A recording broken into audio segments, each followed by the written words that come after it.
Salut à tous. Ça faisait quelque temps en fait que j'avais plus forcément de choses à transmettre, profitant actuellement un petit peu de vivre ma vie, de vivre des expériences, ce qui change un petit peu par rapport à un chaser, parce qu'en général, on n'expérimente pas la chose pour conscientiser. Souvent, on analyse et ensuite on conscientise avant de faire l'expérience. Donc de le faire dans un autre sens, c'est assez rigolo à un moment donné. Donc aujourd'hui, le podcast, le sujet du jour, c'est les émotions sur ce parcours. Pour une polarité à tendance explosive, donc là en général, je parle du chaser, yang, mais ça peut être l'autre côté aussi, mais connaissant les personnes, ayant ces clients-là, ça ne fonctionne pas de cette manière-là. En général, c'est une maîtrise des émotions pour ne pas laisser monter à la surface. Et là, c'est plutôt un ressenti au niveau de l'angoisse ou des choses comme ça, ou des douleurs corporelles, etc. Donc, pour une polarité à tendance explosive et à exprimer sur l'extérieur, véritable tsunami, il est compliqué de vivre ces émotions, de les gérer. Le mental associé est si parasitant que l'on ne peut plus rien contrôler du tout. Tout part en vrille, sans plus de logique, faisant penser à une instabilité émotionnelle. Quand le stress, la peur, l'insécurité interviennent, plus personne n'est aux commandes. Ce qui en ressort le plus souvent, c'est la colère. Et je pourrais dire même parfois la rage et la haine, rejetant ainsi la personne responsable de cette souffrance et de cette perte de gestion de contrôle, plaçant en état de victime et accusant l'extérieur de tous les maux et malheurs, devenant ainsi le bourreau à son tour par toute la méchanceté et l'irrespect déployés. Dans le cœur, il n'y a plus personne, plus rien n'est exprimé dans l'amour. C'est plutôt le masque du contrôlant qui a pris le dessus, coupé de tout ressenti, pour couper radicalement la douleur ressentie, la tristesse, en la projetant sur quelqu'un d'autre, ne ressentant ainsi plus rien du tout. On a toujours mis la colère au rang de mauvaise, de négative selon l'éducation, les croyances. Mais sais-tu que la colère est là pour exprimer le non-respect de sa personne, la non-délimitation de son espace de sécurité et de vitalité, cachant derrière la peur et la vulnérabilité. Cher cerveau archaïque, oui, système autonome de survie de notre corps. Alors bien sûr, des personnes ravalent cette colère, ne disent rien, acquiescent et se réduisent pour se soumettre depuis toujours, mais sentant tout cela à l'intérieur sans l'exprimer, en gardant le silence, ou ressort simplement plus tard par des réactions corporelles. Dans la société, la colère a été diabolisée. Ça ne se fait pas, c'est dérangeant, c'est honteux. Ce n'est pas être gentil, docile, éduqué, c'est marginal, c'est hystérique, c'est borderline, c'est tout ce que tu veux. La colère est normale à l'origine. Elle est l'énergie de vie, elle est l'énergie de présence, l'énergie de positionnement et d'affirmation. Elle est l'énergie créatrice si elle est utilisée à bon escient. Les personnes ont tendance à oublier que nous avons un corps physique doté de sens. Oui, qui dit sens veut dire pour ressentir. Pourquoi ? C'est à travers le ressenti que l'on sait qu'il se passe quelque chose en nous. Mais dès que l'on sent quelque chose en nous, on le rejette tout de suite. On analyse, on cherche un coupable, un sens, une réponse à un pourquoi. Petit, on nous a rarement laissé un espace disponible pour accueillir nos émotions. Bien sûr, il y a des exceptions. Et lorsque l'on pleurait ou que l'on était en colère, c'était tout de suite « Pourquoi tu pleures ? Pourquoi es-tu en colère ?» Comme si à force, on devait absolument avoir une raison pour ressentir quelque chose, y mettre des mots, analyser, contrôler par le mental, gérer ce qui se passe, le stopper. Oui, la bonne idée, tu te dis, mais à l'intérieur, ton émotion, qui veut dire mouvement, qui se gère de façon autonome, ne peut plus s'exprimer, monter à la surface, sortir de toi de façon naturelle. Ça se dépose, se cristallise, bloque, stagne, et ainsi de suite pour chaque chose ressentie jour après jour. Une émotion non exprimée, où crois-tu qu'elle se met ? Crois-tu qu'elle disparaît comme par magie ? Ah oui, elle se met comme tout ce qui est nettoyé, libéré dans un soin énergétique ou soin non palpable, dans un monde tout bleu, tout rose et qui disparaît en un claquement de doigts et ne peut plus jamais exister. Oui, bien sûr, ça doit bien sortir en quelque part, non? Mais où ça? À travers les réactions que tu vas avoir en toi, d'abord dans les ressentis corporels, émotionnels.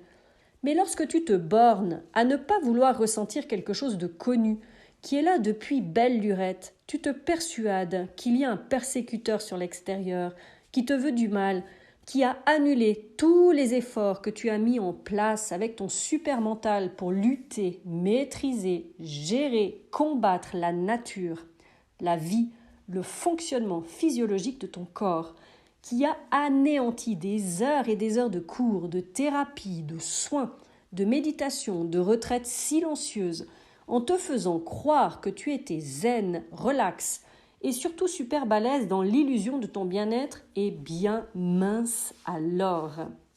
Eh bien, ça s'appelle bonjour réalité, bonjour l'heure, bonjour émotion refoulée, bonjour mon moi blessé, non écouté, non accueilli. Et là, c'est la rage, la haine qui s'exprime, et non plus la petite colère de base naturelle. Tu as réveillé l'animal sauvage tapi au fond de toi, cette part sombre, c'est-à-dire cette part oubliée, enfouie, bâillonnée. Le sombre ne veut pas dire mauvais. Comment crois-tu qu'elle va s'exprimer, cette colère, cette haine, cette rage? Avec des chansonnettes à l'eau de rose? Non, je pense pas. Plutôt avec un gros métal hard, hurlant et cassant les oreilles. C'est toute ta contenance qui est là depuis des lustres. Et crois-moi qu'elle ne va plus se taire. La seule solution, c'est l'accueillir. Mais ça effraie, car on n'aime pas cette part de soi. Car on nous a si souvent rabâché que c'est mauvais, que c'est pas beau, que c'est pas gentil de laisser exprimer son mécontentement et que ce n'était pas être éduqué, c'était honteux, qu'on n'était pas joli, qu'on n'aimait pas cet enfant ainsi, qu'il fallait qu'il se comporte mieux, qu'il se comporte parfaitement, à l'image de ce qu'on attendait de lui. Un enfant ressent quoi quand on lui dit cela?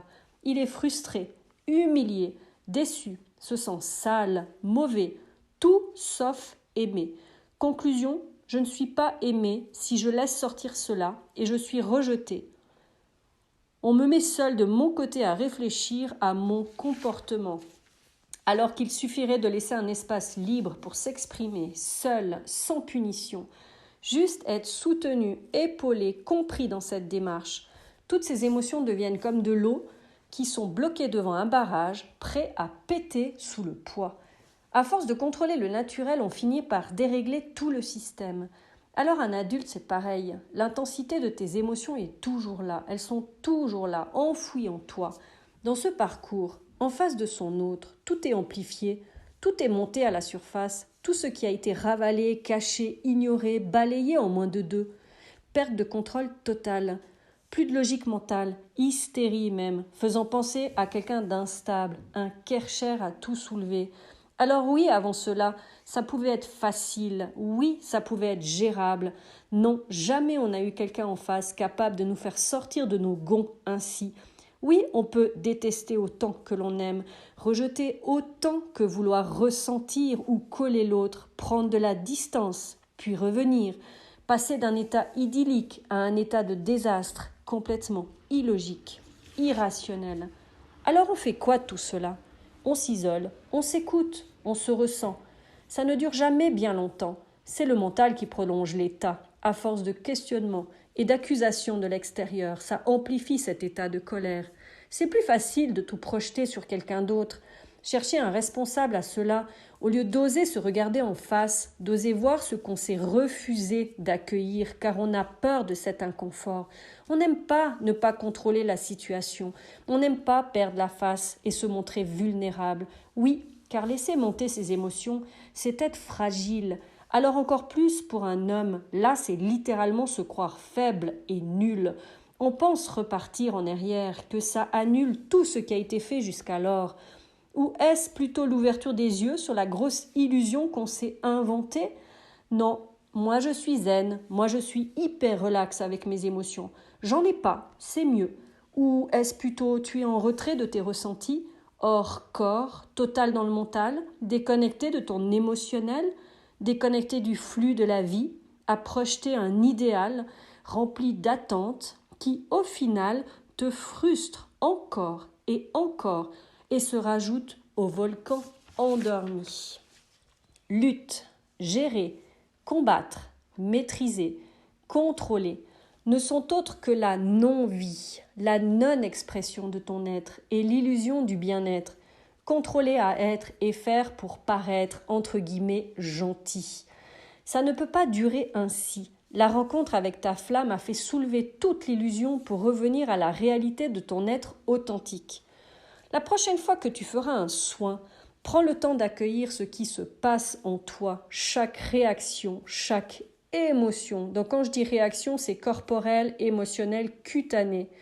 Donc chaque émotion dite bonne ou mauvaise, chaque inconfort, chaque douleur du corps, t'indiquant que tu ne t'écoutes pas, ne te respectes pas, chaque pensée, chaque accusation sur l'extérieur, chaque critique, chaque jugement, tout ce qui s'exprimera sera une libération d'empreintes de mémoire, émotions, blessures enfouies. Chaque expression ne sera que l'intégration d'une libération à travers ton corps physique, une prise de conscience sur un état contenu. Sur le parcours, tu es amené à un moment donné à ressentir des douleurs corporelles, à avoir pris du poids ou avoir perdu du poids, à avoir pris un coup de vieux, à ressentir de la fatigue extrême, etc.